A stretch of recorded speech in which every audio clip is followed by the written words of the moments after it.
Okay, hi everyone, welcome back, and in this video we are going to check out XLM's price chart. And if you remember, in the previous update we were right around these areas, and the idea was that more likely than not we are on our way to have a correction structure into this wave 4, and after it's over we can expect at least another move up into wave 5 before we get like a meaningful corrective movement on the downside. So what happened? We did continue since the previous video this move on the downside, and in today's update, I want to check out different possibilities. Let's go on maybe crypto.com's chart, because usually we do have better looking candlesticks here. Okay, so let's zoom in more. Here is my problem. How exactly are we able to find an impulse in this phase down starting from this point about 29.5 to about this low around 27.5 cents? Are you going to say this is 1, 2, 3, correction for 4, another move down into wave 5?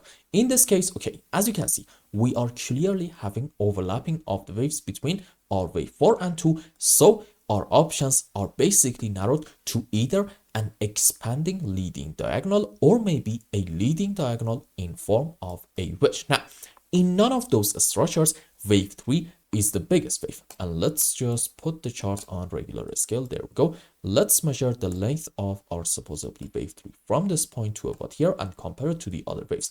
Is it bigger than wave 1? Absolutely.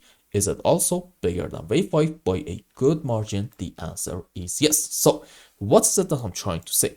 I'm trying to tell you finding an impulse in here is a bit of a challenge. That's why I am still going to remain optimistic in XLM and say probably this whole move is a correction, and after it's over we are going to have another move on the upside. Now, any analyst at any given moment should be able to come up with a bullish and also a bearish possibility at the same time. So in the interest of being objective, I'm going to try to at least find some sort of an impulse, even if that's not going to be my primary case.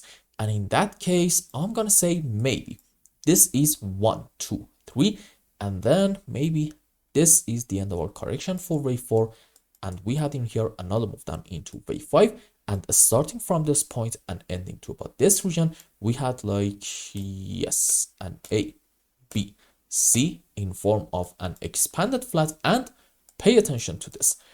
I believe this is a 1, 2, 3, 4, 5 wave up. Why is it important? Because in my opinion, there's a good chance a correction started from this point and the end of it is in here, and more likely than not it's actually in form of an A, B, C running flat, and we may have in the short term either like a 1, 2, 3, 4, 5 wave down, or maybe an ABC. It doesn't really matter a whole lot. According to my primary scenario, odds are this is going to be actually a 5 wave on the downside. Now, pay attention. This is the key. If in XLM, in the next 24 hours after this short-term move, we see a move up in order to take this high about, let's say, 28.5, and especially this one around 29.4 cents.